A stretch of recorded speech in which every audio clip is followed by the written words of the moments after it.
Satu keluarga di Indramayu, Jawa Barat terhenti. Satu keluarga di Kabupaten Indramayu, Jawa Barat. Teka-teki pembunuhan satu keluarga di Indramayu, Jawa Barat perlahan terkuak.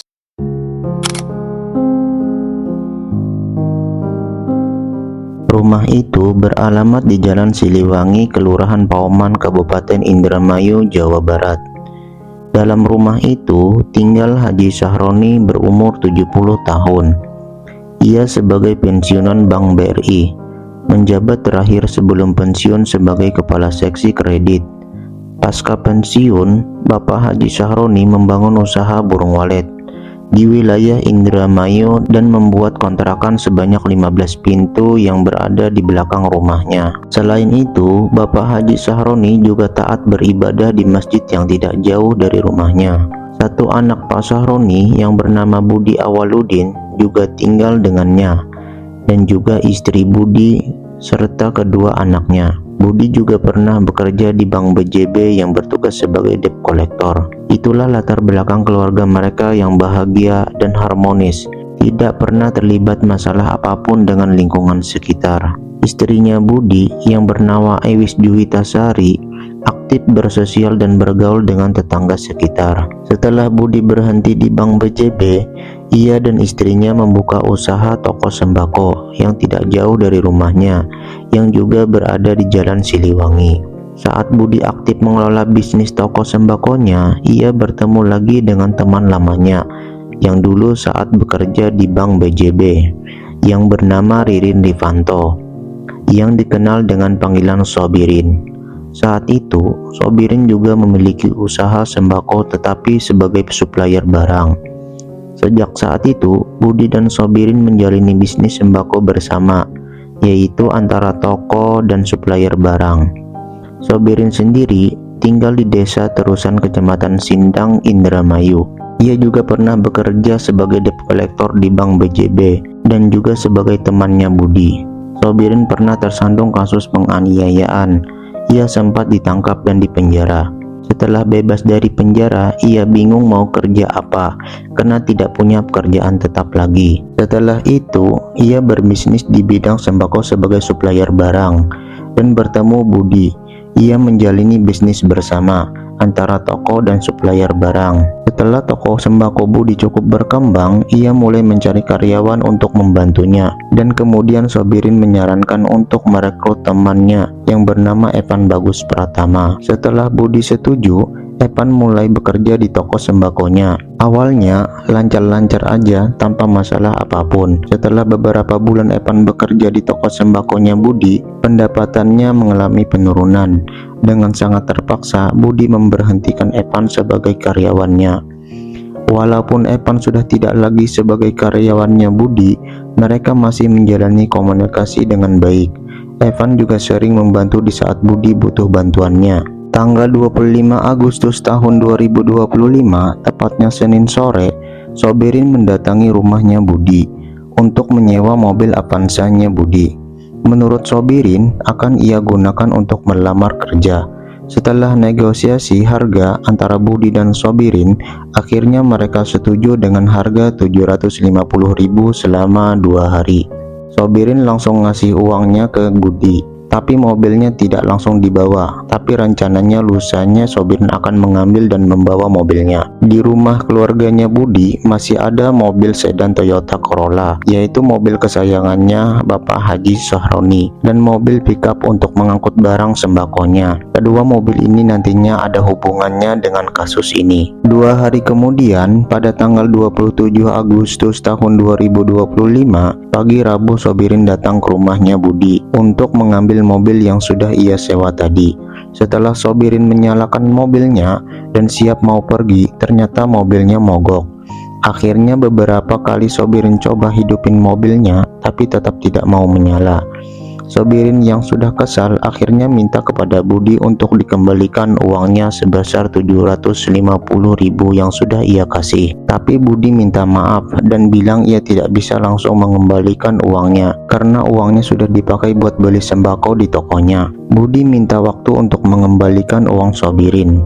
Sobirin yang sudah kesal akhirnya pulang. Saking kesal yang sudah menjadi-jadi, inilah awal mula terjadinya kasus naas satu keluarga rumahnya Bapak Haji Sahroni. Pagi Rabu yang sudah membuat Sobirin kesal dan tidak jadi pergi untuk cari kerja, akhirnya di sore harinya ia membuat rencana untuk menghabisi Budi dan juga keluarganya serta merampas harta-hartanya. Karena Sobirin ini berpikir ada peluang, karena yang tinggal dalam rumah itu cuma 5 orang, yang mana laki-laki dewasa dalam rumah itu cuma Budi dan Haji Sahroni yang sudah tua yang ia yakini tidak bisa melawan. Dan rumahnya Budi juga tidak berdempetan dengan tetangganya. Dan kalau terjadi apa-apa, Sobirin yakin tidak ada yang tahu. Sore itu, Sobirin menghubungi sepupunya, sekaligus teman dekatnya yang bernama Priyo Bagus Setiawan yang tidak jauh dari rumahnya. Sobirin nyuruh Priyo untuk membeli cangkul. Setelah malam tiba, Sobirin kemudian menemui Priyo. Di situ Sobirin menceritakan masalahnya dengan Budi. Ia juga mengajak Priyo untuk menghabisi Budi dan keluarganya dan merampas harta-harta yang ada di rumahnya Budi. Sobirin juga akan memberikan imbalan sebanyak 100 juta kalau semuanya berhasil.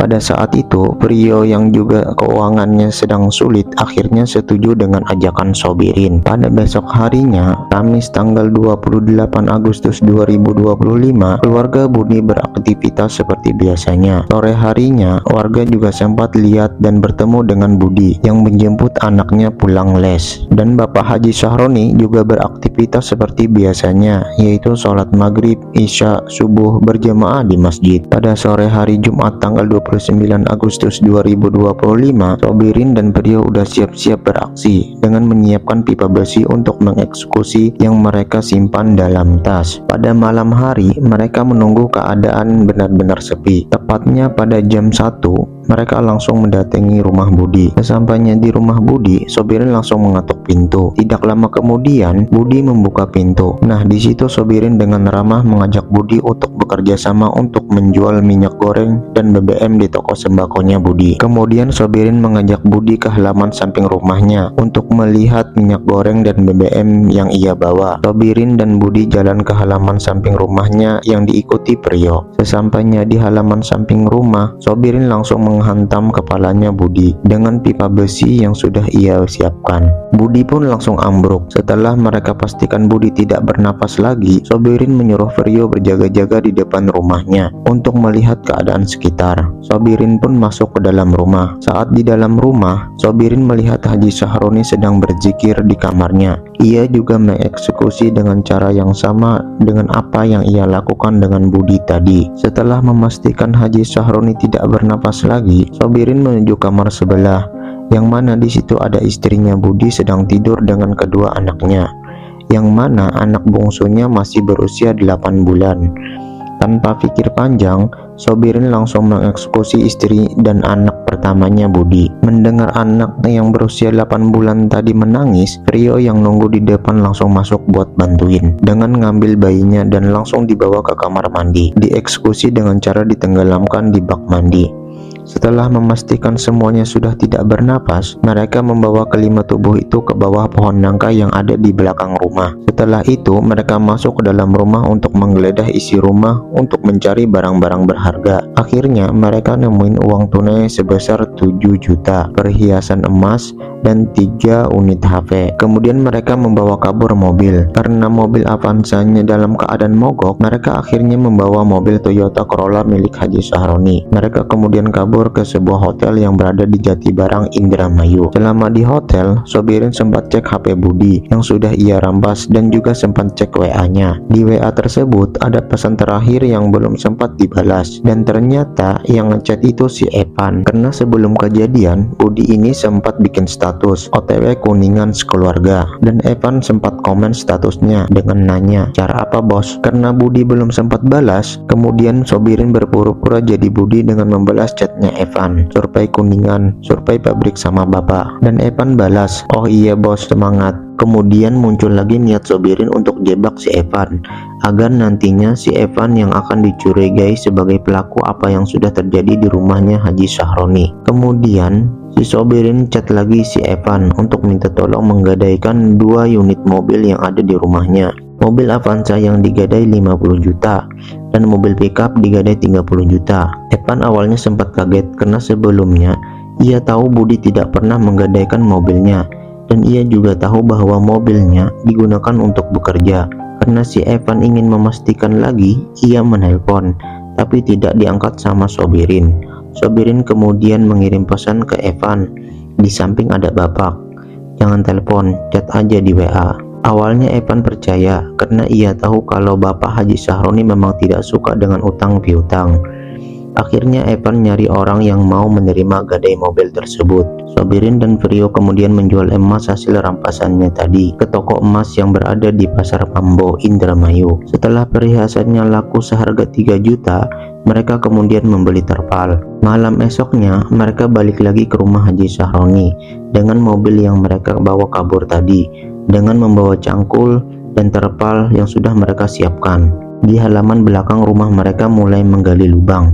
Setelah selesai menggali, mereka membungkus kelima tubuh korban dengan terpal tadi. Kemudian mereka masukkan ke lubang yang mereka gali. Mereka kemudian membereskan rumahnya agar menghilangkan jejak. Setelah itu, mereka balik lagi ke hotel. Besoknya, Sobirin yang masih berpura-pura jadi Budi menghubungi Evan untuk mengambil mobil pickup yang sudah ia siapkan, yang terparkir di depan rumah untuk digadaikan, yang kuncinya sudah ia siapkan di dashboard. Pada tanggal 30 Agustus 2025, Sabtu siang, Evan mendatangi rumah Budi untuk mengambil mobil pickupnya. Karena di rumah tidak ada orang, Evan sempat izin dan lapor ke tetangga untuk bawa mobil pickup atas perintah Budi tadi. Setelah berusaha menawarkan mobil itu, Evan akhirnya dapat orang yang mau menerima gadai mobil itu dengan harga 14 juta tanpa BPKB. Sobirin langsung minta uang hasil gadai tadi ditransfer ke akun dananya Budi. Setelah menerima uangnya, Sobirin dan Prio kemudian mendatangi agen Briling di wilayah Jatibarang untuk melakukan penarikan tunai menggunakan akun dana milik Budi. Untuk menjebak Evan agar dituduh sebagai pelaku itu semua, secara diam-diam mereka langsung memarkir mobil Toyota Corolla di depan rumah Evan. Kemudian si Sobirin mengirim pesan menggunakan WA-nya Budi, yang pesannya, "Kalau ada masalah jangan bawa-bawa saya, itu mobil sudah saya kembalikan." Setelah mengirim pesan itu, Sobirin langsung menonaktifkan HP-nya Budi, kemudian balik ke rumah mereka dan beraktivitas seperti biasa, dengan harapan nanti Evan yang akan dituduh sebagai pelaku semuanya. Evan yang heran dengan maksud isi pesan tadi bermaksud menghubungi si Budi,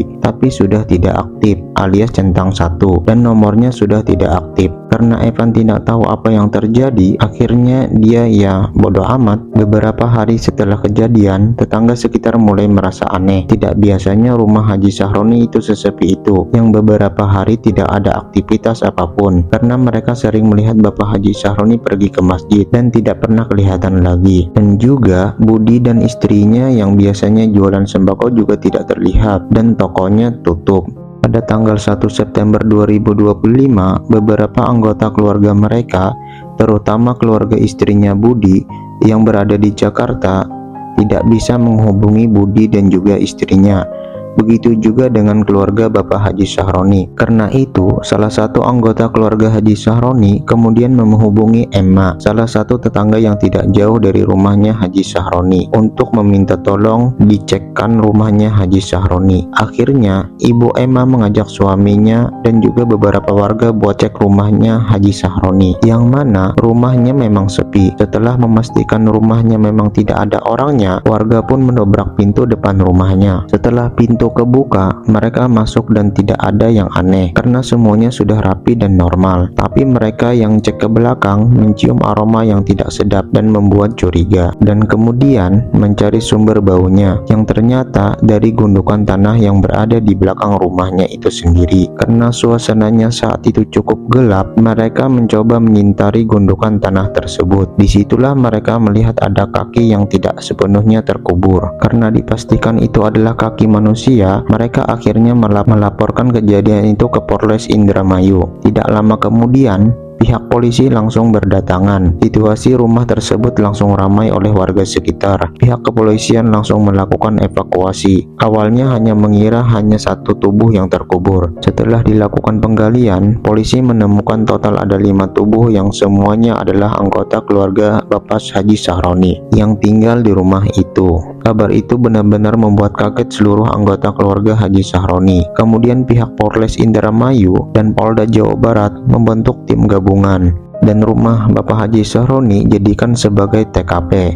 Tim gabungan melakukan penyelidikan mendalam. Di rumah itu, polisi berhasil mengamankan beberapa sidik jari yang masih tertinggal dan mulai melakukan pengejaran. Tidak lama kemudian, polisi berhasil menemukan mobil milik Bapak Haji Sahroni yang terparkir di Desa Babadan, Kecamatan Sindang, Indramayu. Epan yang tidak tahu tentang kabar Bapak Haji Sahroni dihubungi salah satu temannya yang bernama Fikri tentang temuan yang ada di rumah Bapak Haji Sahroni. Epan pun kaget luar biasa dan gak nyangka karena dia baru saja disuruh Budi untuk menggadaikan mobilnya. Karena Evan ini orang terakhir komunikasi dengan Budi, Fikri pun nyaranin Evan untuk datang ke Polres Indramayu untuk menceritakan kronologi yang dia tahu. Jadi malam itu juga habis sholat Isya, Evan pun datang ke Polres Indramayu. Di sana ia menceritakan semua yang ia tahu kepada pihak polisi. Dari informasi yang didapat dari Evan dan diselidiki lebih mendalam, polisi akhirnya meyakini dan curiga kalau HP-nya Budi sudah dikuasai si pelaku yang menyamar sebagai Budi, dan Evan dijadikan kambing hitam dengan modus pengadaian mobil. Kemudian, di luar Sobirin mulai menyebarkan informasi kalau pelakunya adalah Evan karena mobil Bapak Haji Sahroni terpakai di dekat rumahnya. Karena berita ini sudah menyebar kemana-mana, akhirnya Evan dituduh sebagai pelakunya. Evan yang masih di Polres Indramayu tidak diizinkan pulang dulu dengan maksud untuk melindungi dari hal-hal yang tidak diinginkan karena tuduhan-tuduhan masyarakat mengarah ke dia. Evan juga memberikan informasi terkait transfer hasil gadai mobil tadi ke akun dananya si Budi. Dari sini, polisi mulai melacak pergerakan pelaku dan melacak sinyal HP-nya Budi yang digunakan pelaku. Karena setiap hari gelisah, Sobirin dan Perio pada tanggal 2 September 2025 sempat kabur ke Jakarta menggunakan mobil travel. Dari Jakarta, kemudian mereka kabur ke Bogor. Setelah sehari di Bogor dan kebingungan mau kemana dan tidak dapat tempat persembunyian yang aman, jadi pada tanggal 3 September 2025 mereka kabur lagi ke Semarang. Karena masih bingung, pada 4 September 2025 mereka kabur lagi ke Demak, dan 5 September 2025 mereka lanjut lagi menuju Surabaya. Pas sampai di Surabaya, mereka yang masih dalam kebingungan harus kemana, akhirnya mereka berdua dapat ide untuk kabur ke laut. Jadi tanggal 6 September mereka memberanikan diri untuk balik ke Indramayu dan nyari kerjaan untuk jadi anak buah kapal nelayan. Karena biasanya anak buah kapal nelayan biasanya akan berlayar berbulan-bulan di laut dengan harapan agar pelarian mereka aman berbulan-bulan di tengah laut. Setelah mereka dapat kerjaan jadi anak buah kapal nelayan, akhirnya mereka siap untuk berangkat ke laut. Saat mereka menunggu keberangkatan di base camp tanggal 8 September 2025, tepatnya di jam 3 subuh, polisi sudah melacak keberadaan mereka. Saat itu juga melakukan penangkapan di sana.